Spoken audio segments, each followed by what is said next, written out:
Hey, good morning everyone. Frank Valkyria, welcome to the channel, or good afternoon or good evening, anywhere you are. Here, today in Amsterdam, it's a beautiful day. Let's keep it that way. Rhyme, cheap rhyme, very cheap rhyme. But the flowers are blooming, which is the first time I've seen something like this here in Amsterdam, that early March already trees are blooming. Wow, was already happening late in February, which is truly a first. I don't know if to be happy or to be scared. Anyway, this is a first on the channel. We're gonna react to Dream Theater, The Dance of Eternity, live. Let's go. I wonder how many fans of Dream Theaters there are out there in my subscribers. Is this with the new drummer or the old drummer?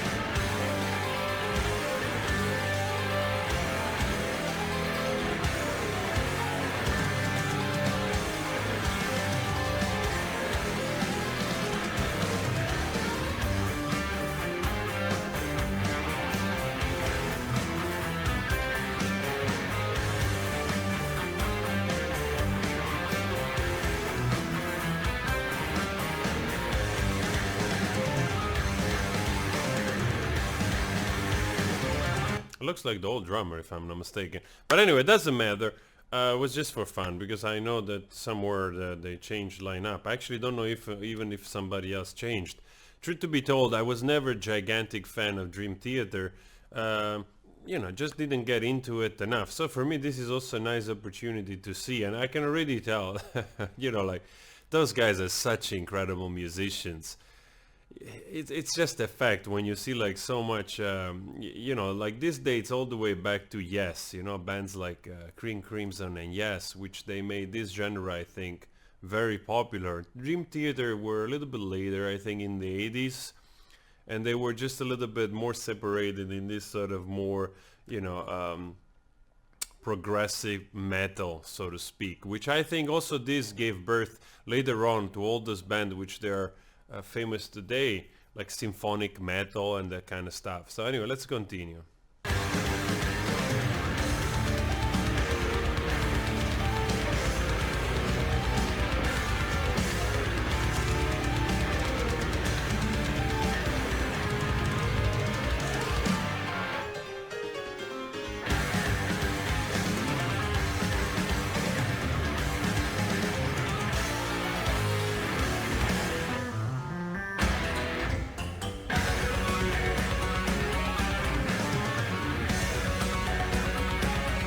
Wow, I got mesmerized for a moment.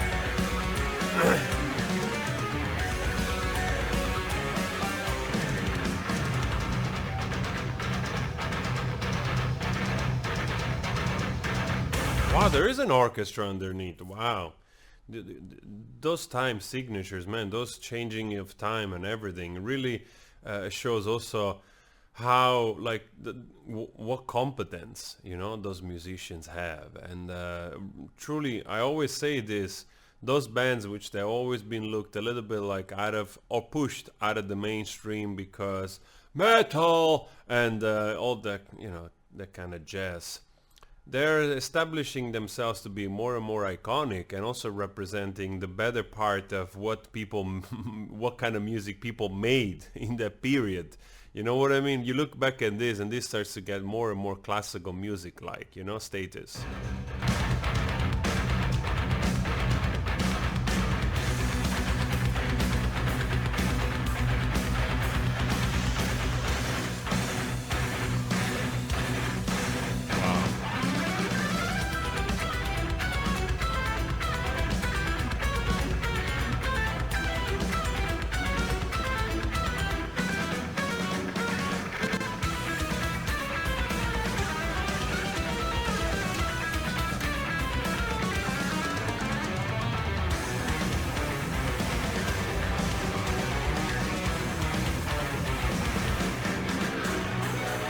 like everybody in the audience is like me. I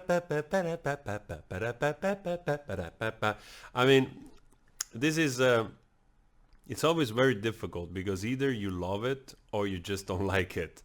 Because of course, the fact that you are capable of creating such tight solos and timing and progression in the chords and the notes doesn't necessarily mean that the song comes across pleasing. So sometimes it might even be give you that sense of dissonance that almost unsettles you. So it's really like it's really a strange thing, you know. Like some people really love this stuff because it shows the musicianship or what it's capable, what they're capable to do, and a lot of like, you know, fans, they're musicians themselves and they love to try. It's like a sort of benchmark exercise, you know, like you go home and you're a guitar player, you play Dream Theater, you know, and then you're like, oh fucking hell, man, you know, I was capable to do that. So it becomes a little bit like sort of things like that than just enjoying the song.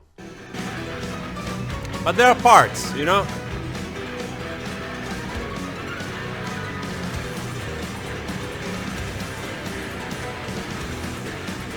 This sounds like almost burlesque now.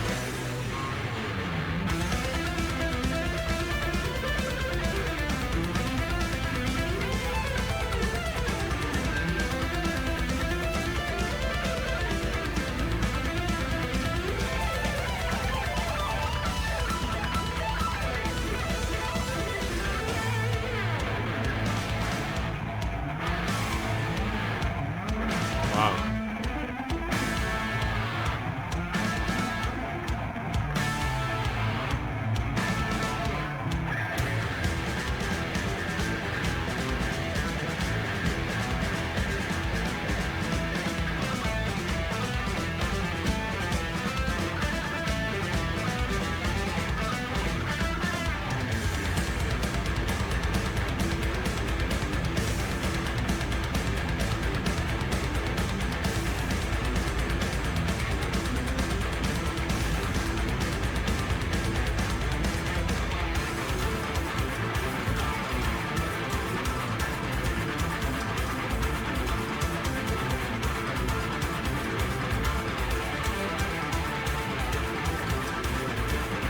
Man, it's wow. That's, do you realize those guys are tight. I mean, this is live performance. Do you realize that? I mean, every time I see those musicians playing live, you're like, wow, like they set the bar so high. I mean, literally a ton of mainstream stuff. It's just basically people filling some gap with the voice on some part of the track, which is playing on a computer back, you know, in the back. There's not even a band. And those are major name. I'm not going to go into that because I'm not interested. I'm just saying like the nature of the entertainment. Of course, even people like Michael Jackson, you know, started to do those things which I never understood.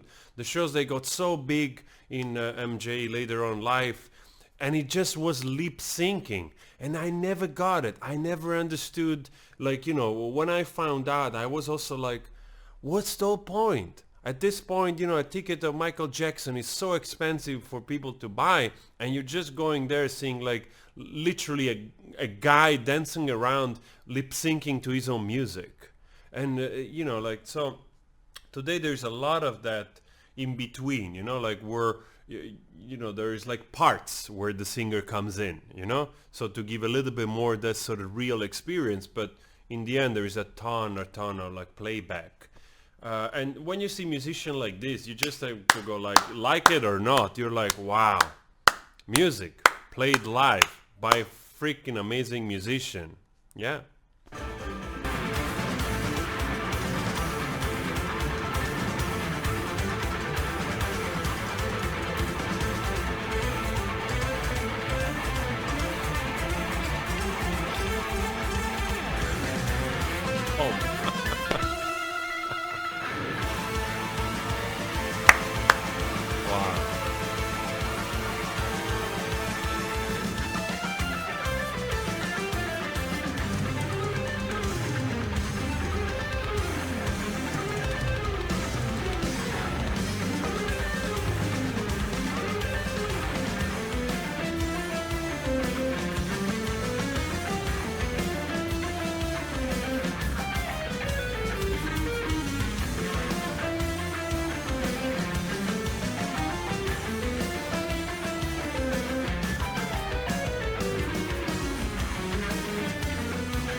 I mean, it is incredibly entertaining, and again, it's just a matter also personal taste, whether you find this also melodic or just getting lost into the song or being just surprised by the skills. For me, it's a little bit of mixture of everything, and these musics really plays well with your feelings, you know, like truly creating a mood. That's why all those changes, when you start to feel it, it truly feels like also sculpture moving, you know. So in that respect, it's I find it quite amazing.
Wow, that was it like that? Come on, man, you just left me in a moment like wow.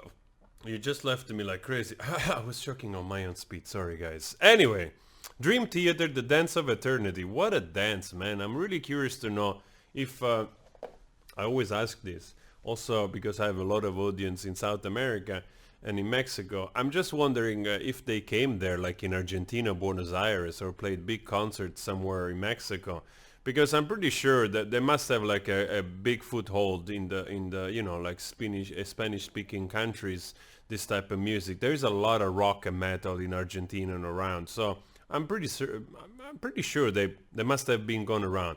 So this was a lot of fun for me. I love this music. I love, yes, King Crimson, Camel, all the prog rock. So indulging in a little bit of Dream Theater also somehow cleanses my soul from all the average music that I've heard. Anyway, always spread love. If you want to subscribe, do that. We are almost 100,000 subscribers thanks to you, and I'm incredibly happy. I'm thinking also to do a little bit more talks. Many of you asked me to do those as well, like when I did, you know, like talks on 40 and single and Tinder and this type of things. I've done a little bit of talks on the you know, the whole virus thing going on around. So anyway, check you later. Ciao.